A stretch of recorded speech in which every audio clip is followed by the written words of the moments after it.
El especialista en educación financiera y profesor de la Facultad de Economía y Negocios de la Universidad de Chile, Alejandro Guzmán, entregó recomendaciones a las pymes para mejorar sus finanzas. Además, comentó las alertas en las cuales las pequeñas y medianas empresas deben poner atención para que sus negocios no se vean en riesgo de desaparecer.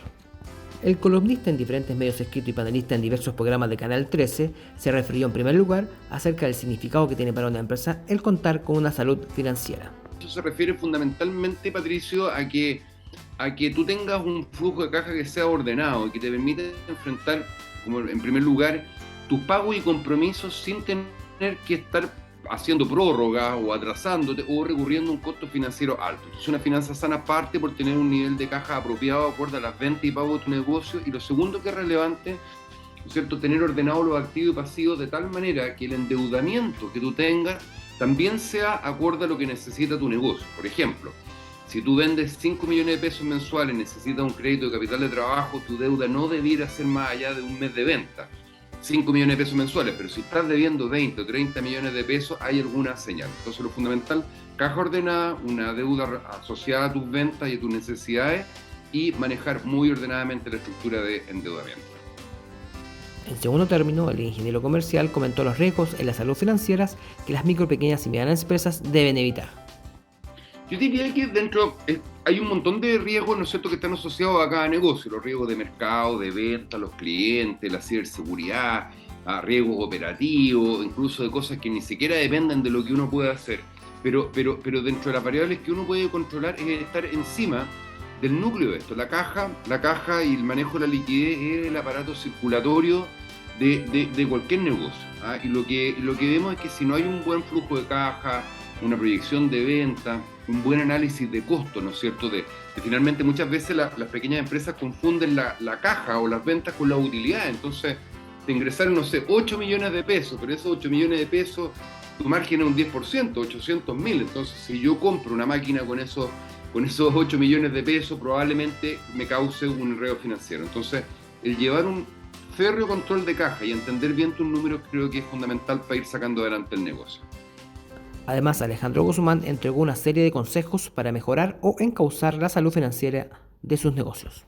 De los principales son, ¿no es cierto?, hay cosas que son indelegables, que es estar encima de los números, encima de las cajas, de la caja, encima de las ventas, encima de las cobranzas. Estamos hablando de empresas las cuales, por ejemplo, como en el caso mío, que es indelegable. O sea, yo creo que el secreto es que tú estés muy encima de tu negocio, porque si el negocio empieza a crecer y a ir mejor, se te escapa el asunto si es que no lo llevaste controlado cuando era un negocio pequeño. Tener acceso al financiamiento siempre es importante. Tener, como decía Mark Twain, ¿no es cierto?, los bancos te prestan el paraguas cuando es pleno verano, ¿no es cierto?, y cuando está lloviendo te lo quitan. Es una forma muy irónica de verlo y a veces es cierto. Entonces, tener las fuentes de financiamiento abiertas, mantener una buena relación con el banco, y con el ejecutivo que te atiende, estar muy, muy encima de los aspectos tributarios del negocio, creo que es algo fundamental. Ocupar medios de pago modernos que estén acorde a lo que tu negocio requiere, especialmente con los cambios de los hábitos de los consumidores post pandemia, post encierro, donde los medios de pago tuvieron una explosión en esto, digamos, las formas de hacer el negocio. Y algo que creo que es muy relevante, ¿no es cierto?, es estar en todo detalle encima, y en la medida que el negocio va creciendo, bueno, uno puede ir evidentemente delegando en personas competentes y confiables, pero siempre estando detrás de las variables claves de tu negocio.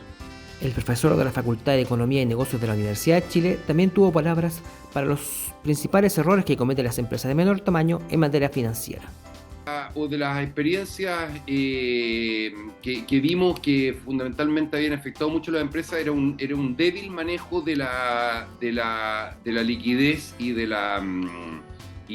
los aspectos contables del negocio. Es decir, no tenemos una administración financiera y contable que sea apropiada. Lo segundo, que es consecuencia de eso también, es que no tenemos la liquidez o la caja suficiente para lo que requiere el negocio. Tercero, tema importante, que es tenemos debilidades en materias tributarias, no conocemos bien los impuestos, no nos manejamos bien en esta materia y finalmente delegamos a un contador y muchas veces no lo seleccionamos bien, no nos fijamos si era tan competente y nos podemos meter en un problema tributario. El desorden y la falta de hábitos financieros saludables, porque como personas en general en Chile tenemos malos hábitos financieros Entonces, si armamos un negocio, probablemente llevemos alguna de estas cosas a la práctica. Entonces, foco es buena administración financiera y contable, pidiendo las ayudas que sean necesarias, ya sea a través de un RP, o preocuparse de contar con la liquidez adecuada para el negocio y las fuentes adecuadas, y meterse, involucrarse bien en el tema de los impuestos, porque frente a impuestos internos, tú y yo somos los que respondemos. Sobre la pandemia y sus consecuencias en las pymes, el especialista en educación financiera expresó cuáles son los aprendizajes que las empresas de menor tamaño debieran sacar para el manejo futuro de sus emprendimientos. Hay varias, pero yo diría que lo fundamental es tener una buena planificación de metas y objetivos. Es decir, yo creo que para cualquier empresa tener sus metas y objetivos anuales, ¿no es cierto? Y con planes de contingencia. O sea, lo número uno, con mis metas me dicen qué es lo que yo tengo que hacer para lograrla, digamos, y eso es colocarle racionalidad al negocio. Y lo segundo, yo determino también, ¿no es cierto?, qué pasa si las cosas no ocurren como las tenía planificadas. Evidentemente que la pandemia y la cuarentena nos descolocó todo porque era algo impensable, algo absolutamente impredecible, pero nos ayuda a aprender que yo tengo que tener un plan de contingencia, tengo que tener un fondo de emergencia que me prepare para estar por alguna razón, por la razón que fuere, ¿no es cierto?, 3, 4, 5, tal vez 6 meses fuera del negocio, saber cuándo hay que retirarse del negocio, tener claro que si el negocio va bien y yo empiezo a crecer, me puedo cambiar de escala económica y tengo que tener claro cuál es el tipo de financiamiento que yo voy a requerir para esto. Y algo muy importante, tratar siempre, Patricio, de diversificar los ingresos. Como comentábamos en la reunión, no depender nunca de uno o dos clientes, por muy tentador, por muy rentable que sea, porque el día de mañana pasa algo con esos dos clientes y hasta ahí no más llegamos. Creo que diversificar y no depender de nadie en particular para un negocio, para un independiente, para prestar servicios, para el negocio que fuere, creo que es muy sano para cuidar tu negocio. También Alejandro Guzmán se refirió a los factores que alertan a una empresa de que su situación financiera puede estar en riesgo. Estos son como las enfermedades silenciosas, ¿no es cierto? Cuando uno empieza a ocupar, por ejemplo, cuando tú te empiezas a sobreendeudar, uno muchas veces no se da cuenta porque uno va pagando y la cartola a veces, ni miro la cartola para no darme cuenta de lo que está ocurriendo, pero hay varias señales. Cuando el pago de intereses comienza a aumentar, cuando tú te das cuenta que tus cupos se van reduciendo notoriamente y no eres capaz de pagarlo o tienes que hacer algún tipo de bicicleta financiera para cumplir con un pago, cuando ya te empiezas a atrasar en tus pagos, te empiezan a llamar del banco o de otras instituciones acreedoras, cuando ya vas avanzando en este problema, te bloquean algún producto, cuando te atrasaste con impuestos internos, cuando tuviste que hacer reiteradas declaraciones poniendo el pago, son distintas señales de alerta que lo bueno es ir detectándolas lo más temprano posible, porque en definitiva es cuando uno puede tomar medidas antes, cuando uno todavía está a tiempo y no cuando ya es demasiado tarde, porque ahí todo el poder lo tiene tu acreedor y no lo tienes tú como deudor. El profesional también comentó sobre los beneficios que tiene para las pymes el tener sus finanzas saludables. Las competencias financieras son muy parecidas a las competencias comerciales. Las personas que desarrollan competencias comerciales y que saben vender finalmente se pueden adaptar a distintas industrias, y el saber manejar bien las finanzas de tu negocio te permite moverte en otros ámbitos. Y efectivamente es muy estimulante y es muy positivo cuando uno empieza a ver que las decisiones que uno va tomando obedecen a lo que tú pensaste, a lo que tú creíste, a lo que tú planificaste y lo llevaste a cabo. Entonces, finalmente creo que como pequeño empresario es muy reconfortante cuando uno se da cuenta que la dieta funcionó. Yo la diseñé, yo la ejecuté, tengo los resultados y las cosas dependen, y uno se da cuenta que eso te insisto, es muy estimulante, porque uno se da cuenta que finalmente los resultados de las decisiones que yo tomé obedecen a lo que yo planifiqué. Yo creo que uno se empodera del negocio, o sea, sintiendo que efectivamente uno es competente, es capaz, y también te permite, cuando tú ya tomas el control, dedicarte a lo tuyo, que es vender, atender a tus clientes y hacer que el negocio crezca. Guzmán detalló cuáles son las principales amenazas que puede enfrentar una empresa de menor tamaño en materia financiera.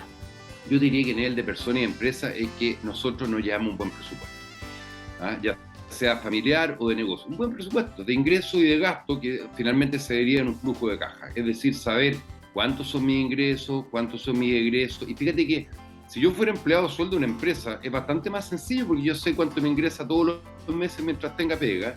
Y las empresas es aún más complejo porque yo no sé si vendo todos los meses lo mismo, no sé si me pagan todos de la misma manera. Y yo creo que lo primero, y en eso comparto mucho lo que plantea Rubén, es decir, bueno, sentémonos y hagamos el mapa y veamos dónde estamos parados, porque eso nos va a indicar cuánto es lo que necesitamos vender, qué financiamiento voy a necesitar, y es una muy buena herramienta para tomar decisiones en el negocio.